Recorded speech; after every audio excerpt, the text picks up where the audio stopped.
Story 1. They kept spamming my email, so I joined their chat. This happened approximately 10 years ago. I have a very common name in Spanish, my email. My email is my first dot last at Gmail. I have had this email for so long I can't remember. Now, I am not sure why, but it seems a lot of people don't understand how email works. So I end up receiving their bank statements, bills, etc. Always from different people. Their middle names are always different. Anyway, I started receiving meeting notes from this random company, spreadsheets, presentations, etc. I kindly replied to them explaining that they have the wrong email. No one ever listened. One day I get added to a group chat, some discontinued Google product. So I join the chat. I see they start talking about some customer and start asking questions. I start offering my opinion. I just make it up as I go. Some of my responses are starting to make no sense. Then I just go full on bananas and start telling them they are all idiots for not checking their emails before sending invites. LOL.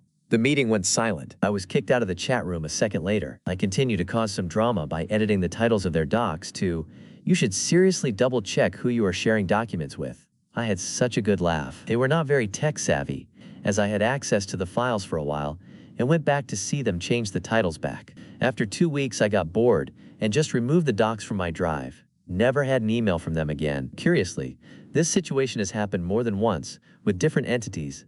LOLTLDR. Someone at a company started sharing documents with me because they couldn't be bothered to check the emails. I ended up joining a group chat and chaos ensued. Story 2. The coffee line Karen payback.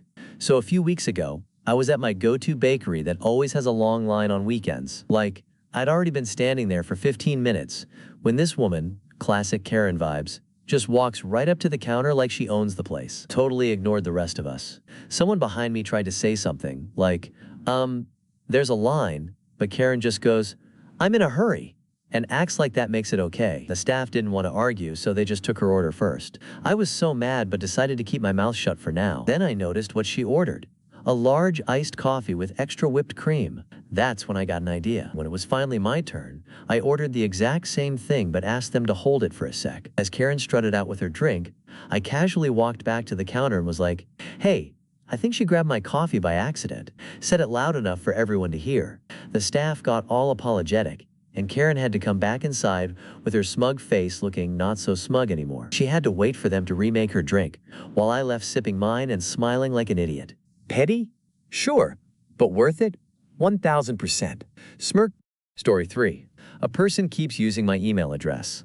Like other recent posters, my email address is also continuously used by another person. I get all sorts of serious correspondence all the time in response to this one person in another country who insists on using my email address because he shared my same first and last name. He keeps setting up utility etc. ACCS using my email, and I just use forget password to access and close them. I got his address and posted a bunch of hard copy erroneous correspondence asking him to stop, but it continued. Lately, he booked a train ride and hotel nights to the large capital city of his country.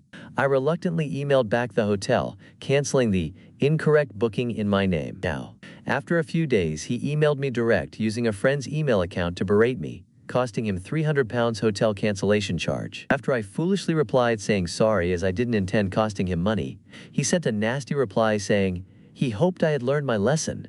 I ignore him after that. How? There were 2 more incorrect emails after that. Deliberate revenge, I'm guessing. But the flood of incorrect emails seems to have stopped since. Story 4. I didn't seek this revenge, you asked for it. So like the title says, I only gave him what he asked for. And it was definitely petty. So I was married to a very manly man for 17 years. I ended up doing all the admin tasks and mental load tasks. He had a money-earning job, and I did everything else. Even schedule this man's dental appointments and buy his parents' birthday cards. At first it was fine, but eventually not so much. And he refused to change, so things came to a head and ended. I'm sure after I left, he was unpleasantly surprised to discover how much work his assistant did. Anyway, it's been 5 years, we have our own lives, and I don't think about him much and we certainly don't talk. But one day I start getting calls from him. He explains to me that he never removed me from his home and auto insurance and says, "They won't remove you unless you call." He is pissy and keeps calling me and saying I have to do this right away and being very rude. It's been 5 years and now it's an emergency? Okay. He ends up calling me every day for a week and saying I've created a problem for him I called the company and the woman on the phone says, "No, we totally would have removed you. He never asked. I can see there is no record of him calling ever." "Oh, really?" She then says, "You know, moving him from married to a single man, this is going to raise his rate considerably. Is he sure this is important to him?" I laughed. "Oh yes, very important. In fact, I haven't lived there for 5 years, so his current policy should really be backdated." She laughs and says, "Yes, he's now going to get a large bill." Not my problem anymore. Eat it. Okay, since apparently this matters to people, I'm assuming the agent meant for the current contract/policy, which means just this year. I honestly didn't ask BC. I don't really care, and that wasn't why I called them. And yes, he is under 40, so I think maybe that affects it, but again, I didn't ask. I don't spend a lot of brain power on this guy anymore. I do think PPL are probably right about him having a new girl that was upset, lol. Story 5. You want to give me more work? All right. I'll make your day worse. A few years ago, I was deployed in the US Navy. I was a cook. For those who don't know, usually cooks in the military are overworked, like most civilians cooks, and usually have to go through a lot of B's when it comes to sanitary inspections. It was only me cooking at the time in a night shift. I had a team of 3, 1 cook and 2 attendants, and the day shift had over 6 cooks and 9 attendants. We had a big inspection coming up, and we were out to sea. We had to deep clean the whole galley. Now here's the fun part. The day shift supervisor said that I needed to deep clean the ovens, grills, and kettles. Basically everything we used to cook. But what got me mad was that the night shift hardly ever touched any of that because our main focus was to cut prep for the next day. We had a big day the next day, so what they were asking was way too much, even if you didn't take any breaks. I asked them if they could take some of the items, and they said no because night shift never did anything anyway. I purposely left all the deep cleaning for last, instead of starting as soon as I came in. Me and my team cut what we needed to cut and took care of our own stuff. And I waited until almost the very end of breakfast to start cleaning. I took all the oven racks and put them in the big kettles to boil the black stuff out of it.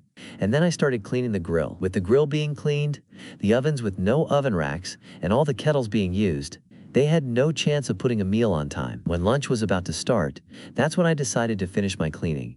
There was no food at all to serve the customers, and my supervisors got mad at me. The executive officer of the ship came down to galley to see what happened, and my supervisors told him that it was all my fault.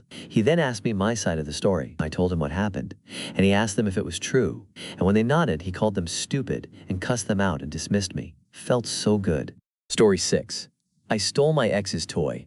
I'm only inconveniently unhinged and not completely delulu, so this is part of my confessional. I had just left my ex, and I still had a key to the house. We have a child together. I needed to get some things that I had left, as I was still piddly moving. Most of my other big items were already moved out, so I let myself in while he was at work, and continued to finish the rest of my packing. And I kept going back to the stupid toy drawer and looking in it, knowing it was a childish thing to even contemplate. I wondered how long it would take for him to notice if something was missing. Did I take the Hitachi wand? No. The bad dragon? Nope. Although I picked out the colors. No. Instead, I took his favorite 10-inch very bright blue schlong with a suction cup, and I bailed and waited. It took him about 3 days to message me. Him. Give it back. Me. Give what back? Him. You know exactly what. Give it back, that's theft. Me? What are you gonna do, call the police? And that's it. It's been 6 years and I still have it. 10 out of 10 definitely won't do again, because growth and therapy, but worth it. Story 7. A little bit of blindside. Some background info. I was married to a genuine narcissist for decades. Anyway, and he routinely told me go to hell for not following orders, for example. I said we should get divorced for many years, but I couldn't abandon him, and he'd make divorce a nightmare. One day I said I was going to treat him like he treated me. His response was, we both should not be unhappy. That prompted him to find a replacement victim. So he hid joint money, got a secret deposit box for our titles, etc. No mention of divorce. He was going to his HS class reunion and supposed to be gone for a couple of weeks, also visiting his family. My vacation was him being gone and taking care of the farm. A couple of days early, he was trying to make me go into town. I refused, because Escal had an appointment the next day. That made him mad. He walks into the room and dropped a thick packet of paper down. Says it's legal separation papers and I should sign them for a quick divorce. Zero warning here. He thought shock and awe would let him rip me off. He left to celebrate with the mistress. I got a lawyer and started packing. Lived in that house for decades, so took a bit. So he totally blindsided me. He gets back into town and stopped for gas at Costco. I had gotten the membership, so I had taken him off and added my kid, so he couldn't get gas. He called me furious. I had blindsided him by taking him off. Seriously, I was the evil person. It was a bright spot in the 2-year divorce nightmare. Small petty revenge can be satisfying. Story 8. Being a douchebag? Get spoiled, idiot. This just happened, and I'm still giddy about it. Could you? Quick backstory. My 18F sister, 16F, is currently reading Lord of the Rings. It's about damn time. And she accidentally got spoiled about quite a big part of the story, which she still is a little upset about. She had been trying very hard to avoid spoilers. But stuff happens when you live in a nerdish family. Also because she's a teenager. She's often an asshole for no apparent reason. Anyways, this evening she was in the kitchen reading. My dad came home from shopping and asked for my help for putting away the products. As we're doing that and catching up, she starts admonishing us and telling us to whisper because she's reading. Well, in my opinion, if you don't want to get distracted, you go to your room, but what do I know? We did whisper after that, but she continued to tell us to shut up because we're distracting her. And can't we just be in silence while we're putting the food away? So what happened? Happened. After a few minutes of this happening and her telling me to fuck off, I get the most brilliant idea this year. Haha. As she's reading, I say, well, Mary dies in the end. My dad, from who I obviously got my humor from, goes, don't spoil it for her. Bless my dad and his quick thinking. Obviously, if you've read LOTR, you know that nothing of the sorts happens. But it did piss her off and shut her up. So my goal of being an annoying shithead of an older sister was met and surpassed. I'm waiting until she finishes the trilogy with the brightest shit-eating grin you can imagine. By the way, Happy New Year, guys. May you think of the best comebacks during the arguments and not a week later in the shower. And exercise your birthright to annoy your siblings every other chance you get. P.S. To quote, English is not my first language, and I don't want it to be. Any mistakes are made out of pure hatred and disrespect for this language. The English have taken enough from this world. I will not let them have my tongue as well. Thank you. Story 9. Don't be an asshole and all goes good. It's been well over 20 years, and this story comes from a friend of my father's. I'm telling it from what I remember, and because of the day in question, it's more than appropriate. Years ago, a friend of my father worked in a restaurant. At the time, his boss paid all the overtime, he liked to divide the tips among all the staff, he gave bonuses for sales objectives, etc., etc. A man who knew how to be a manager. There wasn't a single employee who spoke badly of him. Then the man in his 60s left everything to his eldest son and went into retirement. Typical piece of shit, he arrives late, goes to the cash register to withdraw 100 euros to go out clubbing, doesn't do shit unless scream his head off that the place needs more money. The problem starts when at the end of the month of transition, he doesn't pay overtime, doesn't share tips, let alone bonuses for sales objectives. We're talking about a large restaurant in Lisbon. He wouldn't starve for lack of money. The employees told him he had 1 week to pay the overtime, or he'd be in trouble. But everyone knew he wasn't obliged to pay tips or bonuses. Needless to say, he paid nothing. On Monday, he arrived at the establishment and found the door closed. Iced. Restaurant closed. Customers at the door. Employees waiting for him. He was told, "Do you pay the hours and tips or what?" Of course, Mr. Shithead started shouting that they were all fired. Months passed, and the situation was taken to court. In court, it was decided that not only did the workers have the right to be paid for the overtime hours, but they also had a right to have money for the unjust actions of layoff. He went a few months without paying anything. When he went back to court, they gave him a final warning. Either he paid his debts or everything he owned would be seized.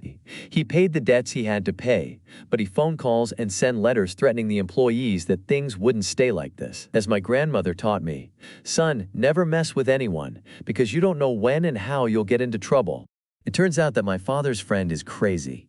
Well, mentally unbalanced is putting it mildly. At the time, he had a dog that he loved, and the other guy had the bright idea of saying that he was going to go to his front door to poison his dog. To be on the safe side, he sent the dog to live with his parents, but he kept thinking about how to screw the other guy over. The police said that an unrecorded call would always amount to nothing because it's one man's word against another's. The other employees didn't want to get involved. This man thirsted for revenge because he never again felt like having a dog in his house, knowing that the shithead could come to his gate and poison his animals. He later got another dog when he moved to a foreign country where he still lives today. New Year's Eve, restaurant full. Locals were already saying that the quality was poor. It's funny how traditional Portuguese cuisine, made by Ukrainians new to the country, doesn't compare to food done by waiters with 15 years experience. And the crazy guy goes there for dinner with 3 other friends and my dad. More than halfway through the meal, the table says, "He who laughs last." He gets up and shouts, What the fuck is this? A cockroach in the middle of the fries. The fucking cockroach is fried. This has been in everyone's French fries. I'm not paying for shit. The unbalanced man has a fried cockroach in his hand. He got the cockroach in his backyard, took it home, fried the cockroach, and brings the fried animal in his pocket. Many people started shouting. Others ran to the toilet to vomit. The police were called to the scene. All the customers, or almost all of them, refused to pay for dinner. In short, the restaurant closed in 2 months. Conclusion: if your waiter works 2 extra hours, pay for those hours and avoid the hassle grin. Story 10. Don't want to control your dog bark? I'll drive you to the brink of madness bark. Earlier this year, I took my sister and her family in. Bit of a story. But the short of it is that the property they were living on was sold out from under them because the owner thought $10,000 a month income from his properties wasn't enough. While we had smug satisfaction when that property was destroyed by a hurricane a few months down the road, that hasn't made certain aspects of her family living here any easier. They have several pets. Among them is a small, tiny dog that had spent a lot of time outside before they moved in Bark. Let's call this dog Little Snot. Little Snot is not fixed, is food aggressive, and likes to mark the house when he's roaming Bark. As such, he's pretty much confined to one room Bark, and he barks. Oh my God, he barks. It's not constant except that it's once or twice a minute unless everything is completely silent bark. The problem is that they won't actually train Little Snot to keep his yapper shut bark. They'll just wait until they're annoyed enough to actually tell him to shut his snot locker bark. Of course, this just teaches him that it's okay to bark until they say something bark. Even then, he doesn't actually usually shut his yap until one of them gets up and actually does something, and that can take forever bark. I got tired of this and have stopped walking quietly bark bark. If it's morning and I have things to get done, I just about normally bark bark. They sleep late, so they end up waking up around 5 a.m. every day bark. So of course he barks bark bark. This has been wonderful because it's slowly driving my sister mad bark. She's been getting on him sooner and sooner as time passes bark. But there's still the morning or evening where they just won't do anything about it bark. And it's beyond annoying bark. Right next to that bedroom's door is the door to the basement bark. I keep a doormat there because the basement is half basement, half crawl space, so there's usually a little bit of water or dirt that can get tracked upstairs bark. I've discovered that Little Snot goes absolutely apeshit when I straighten that doormat bark bark bark. They get on him really quick when this happens. Things are peaceful and relaxing, right up until he hears another sound bark. So I go over and straighten the doormat again. Bark bark bark. You can hear my sister groan, "Oh my God, shut that dog up!" And someone gets up and shuts his yap. I repeat this a few times every morning and evening. It's gotten to the point where they're considering a shock collar or swatting him and anything else to get him to stop, including rushing to get him fixed. She's finally getting to a point where she wants to actually train this dog to not bark at inside noises. I am pushing them to train the dog and get some peace while not actually doing anything. Revenge on an ex. About 10 years ago, I divorced my verbally and emotionally abusive ex-husband, who put me through the ringer for 12 years. Shortly after divorcing, I received an email from our state's DMV, letting me know my registration was going to be due. Confused, I double-checked the vehicle and noticed my ex had purchased a new vehicle, but never made sure the dealership had his email and not mine. We purchased from this dealership in the past. The email stated if I sold the vehicle, all I had to do was click a link and mark it as sold, so he would no longer receive the reminders to register his vehicle. So that is what I did and repeated to do for several years until our state changed the registration process. Knowing this man-child had to go into the DMV or make phone calls to handle this situation brought me great pleasure. He never did great when having to handle adult situations and would be quick to anger and start cursing at the person on the other end of the phone. My only regret is not thinking of the other person that had to endure him to correct the situation, but my hope is they just hung up on him. Story 12. Zillow Petty Revenge. I am proud of this one. A few years ago, I dated a guy for almost 2 years. For further context, we started dating when I was 18, and he was 24. Whatever opinions you're forming about this guy, you're probably correct. We broke up because he cheated on me with a girl. He met through a video game. He flew her down to visit days after I moved out. Mind you, I did not do the math that he had cheated until later. He played the breakup off like he was setting me free. Loser. Anyway, less than a year after the breakup, I start getting emails from Zillow, notifying me that he was liking houses from a neighboring state. For those that don't know, Zillow had a feature where you can shop houses, and then your roommates can compare notes. It's interesting. At first, I was just going to sever the connection and move on. But this was a prime opportunity. Nice. I spent then next 2 weeks liking extravagant and expensive houses in Denver, Colorado, knowing he was getting the same emails. At the 2 week mark, I deleted him from my account. Nice. I'd spent the next couple years just assuming it maybe at least bugged him, but I chatted with a mutual friend recently who told me that it really bugged him. Now, it may not be true, the mutual knew how awful he was to me, so he may have hammed it up to make me feel better, but oh do I feel better. And babe, if you see this, get fucked and be a good man for once in your life, for the sake of your child at least. Story 13. S. ill fumes about getting popcorn for Christmas. I posted this in another group, and it was suggested to post it here. So this happened a few years ago, but my husband just reminded me of it after we had Christmas with his family yesterday. A little context first. My husband has 3 older sisters, and the oldest is an absolute pill. I know the word narcissist gets thrown around a lot, but it's the best way to describe her. She is God's gift to the planet.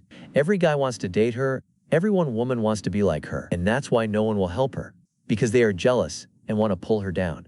This is how she thinks about herself. Everything in her life is bad, and she is constantly complaining and making herself be the victim. So after 8 years of her negativity and making herself out to the victim, I decided to pull a tiny little prank and make her the actual victim. Because if I have to listen to her crap, I want it to actually be real. So about a month before Christmas, the family gets a text from her with a list of things she wants, needs for Christmas. She was 45 years old at this point. In the text, she made a big deal to mention how she does not want popcorn, and goes into a rant saying how she always gets so much popcorn every year and she used to eat it a lot, but she doesn't really eat it anymore, so don't get her any. Well, I decided to buy her popcorn. I wrapped it up in some wrapping paper that I didn't use for anyone else, so it can't be tied to me, wrote her name in big capital letters with Sharpie, so it doesn't look like my handwriting, and didn't sign a name who it was from. Again, no ties to me. The day of the in-law Christmas came, and while unloading the Christmas presents, I snuck it in under the tree, way in the back, away from all the gifts we brought. In the middle of the gift opening, she opens a present from one of the other sisters, and it's a box of popcorn! Whoa! She goes into this long-winded rant about she asked to not get any and why can't anyone ever listen to what she says, blah, blah, blah. The sister apologizes, one of the nieces offers to take it, and the whole incident is brushed under the rug. The gift giving goes on, and there's one more gift under the tree, tucked way in the back. It's pulled out, given to her, and she opens it. Then proceeds to lose her shit. For the next 5 minutes, she goes off, making the biggest deal about it, questioning who did it, looking at the wrapping paper and not finding who it's from, trying to identify the wrapping paper. It was a glorious thing to behold.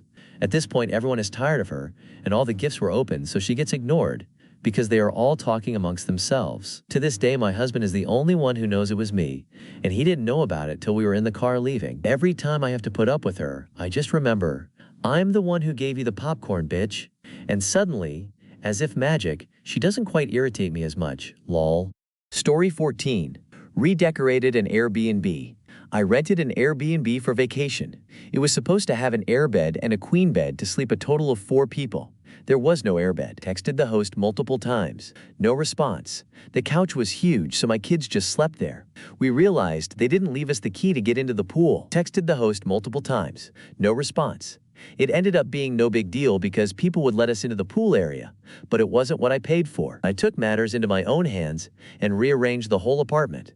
Every single picture, knick-knack, and small furniture piece was moved. Now, I rolled up their area rugs and put them in the closet. They got back and were so pissed. We waited around to meet them. Hopefully, they thought twice before ever doing that to someone else, though. Story 15. Left my roommate out in the cold. I've lived with a friend for 7 years now, and he's a nice enough guy, but over the years he has gotten more and more lazy. We have a dishwasher, but he'll leave his used dishes out for days. He never cleans. He has long hair that he leaves in the shower drain, and he expects me to do the laundry. You can imagine I'm getting pretty fed up with his behavior, and I've asked him to at least clean up after himself, but he always forgets after a few days. Lately he started forgetting his keys too, and call me if I'm out, so I'll have to come back home to let him in. Of all the things he does, this is the most annoying, because I have to drop what I'm doing just to go help him. Well, after the 3rd time I had enough, and I told him, if you forget your keys again, I won't come home. If you want to hide an extra key in the shed for when you forget your keys, you'll have to pay for it yourself. He said he would. He makes more money than me anyway. But lo and behold, he never did. The next time he forgot his keys was a cold and rainy day, and I told him again that I was done dropping everything for him, but I'd come home once I was done with my shopping. Just to be extra petty, I went into a few extra stores and really took my time deciding on what to buy. When I got home, he was sitting in the shed, mostly dry but very cold. He never bought an extra key, but he never again forgot his own after that. Story 16. Top of the morning to you. Not my story, but a story related to me by my friend, MF, about his father, FF. For context and relevance, MF and I are boomers, and this story took place in the 1950s. During the 1950s, a hat, usually a fedora, was part of everyday business attire and was worn while outside. JFK's inauguration in 1961 was the beginning of the end for this style trend. FF was an engineer and spent most of his time working in an office doing design work. When in the office, all engineers were required to wear business attire, and that meant wearing a hat to work. FF's manager, let's call him irritating manager or IM, was not a particularly bad manager, but he was a perfectionist, not a bad trait for an engineer, and tended towards micromanaging, which FF and other engineers found to be irritating. One day IM came into work with a new fedora that he was particularly proud of, and showed it off to the whole office. FF, seeing an opportunity to use IM's perfectionism against him and get a little petty revenge, went out that same day and bought 2 hats exactly like the one IM bought. With one exception, the sizes were different. One hat was 1 size smaller, and the other was 1 size larger than the one IM purchased. He cut the size tags out these 2 hats, and when he had the opportunity, he cut the size tag out of IM's hat. About twice a week, FF would swap out IM's hat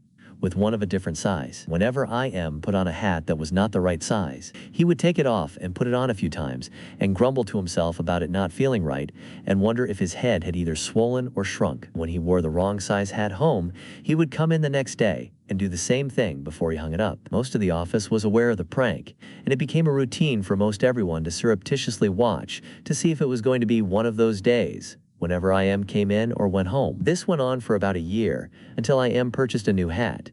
IM never caught on. Story 17. Moving out everything. Several years ago, my best friend was unexpectedly dumped by her boyfriend of 3 years. This man had told her he loved her, had been talking about marriage, had encouraged her to quit her job and go back to school, and gave every appearance that he wanted to care for her. A couple of weeks after she resigned from her job and applied for her master's degree, he abruptly informed her that he had never loved her and that it was over. We later found out that he had cheated on her. Of course, my friend was blindsided and hysterical, but hell hath no fury like a woman's support circle. She gathered herself and decided fairly quickly that she would not be able to stay in the apartment with him, and he agreed that she should move out, despite her having nowhere to go and no income, of which he had both. She calls me and a few of her family members to come help her move, and we do so within a 12-hour period while the ex is crashing at his brother's for the day. Here's the kicker, of course. As is apparently somewhat typical of men in their younger 20s, this man had not contributed to furnishing this shared apartment. Every stick of furniture down to the mattress belonged to my friend. Every dish, every towel, every piece of decoration, every appliance, you name it, it was hers. So we took it all. Even the mattress. Even the shower curtain. We left that man with nothing at all, except for a TV tray, a dog bowl, sitting on top of course, his Xbox, sitting unplugged on the floor, and a sword, which was the sole bit of decoration he'd contributed. My final touch was to throw the wheeled ring under the microwave tray on top of the kitchen cabinets, and to leave an onion hidden at the top of the closet. I had the pleasure of telling him to go fuck himself when he tried to reach out after seeing his dog bowl living situation. My friend moved in with me and slept in my dining room for a month while gathering up her life. She now has her master's and is happily engaged. Last we heard of X, he was dating someone twice his age and is not, despite many attempts to be one, a cop. Story 18. Yell at me in front of customers. Lose your job. This was about 28 years ago. At age 16, I had my first job at Circuit City. Around the holidays, the prices for items would change, and it was someone's assigned job to go around and place the new price tags. One day I was helping a couple who were confused about a tag on a brand new speaker. Now, I don't remember exactly how it went, but it was something like the tag read 1.99 and was supposed to be $199. Thinking back, if this were me, I would have bought all of them and called it a day, LOL. But they weren't a scummy couple and wanted to know what the actual price was. It was ringing in at $1.99, so I went and got the manager. Alongside the couple in the aisle, we all looked at the tags and he started screaming at me, "Are you stupid?" and had his pointy finger in my face while yelling. The couple left the store without purchasing anything, and my day went on being scolded by him. Even though it was not my fault that it was mislabeled, he made me feel like it was. I should have noticed it. It must be so dumb. I took the abuse because I feared being fired from my first job and right before Christmas. My next shift was a few days later, and I was immediately called into his office. I was having a panic attack. Here we go. I'm getting fired, I thought.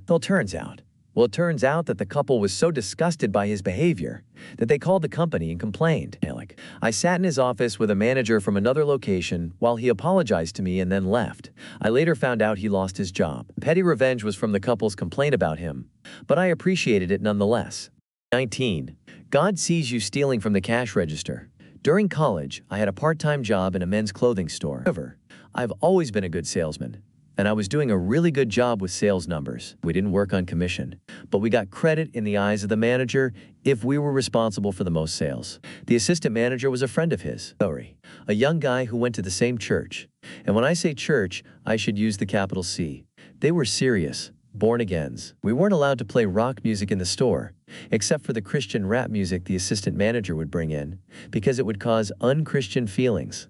The two of them would periodically listen to a religious talk radio show that was pre-Rush Limbaugh, but was in the same vein, and they would listen to it over the store speakers. But that was the price of doing business, I figured. I put up with it.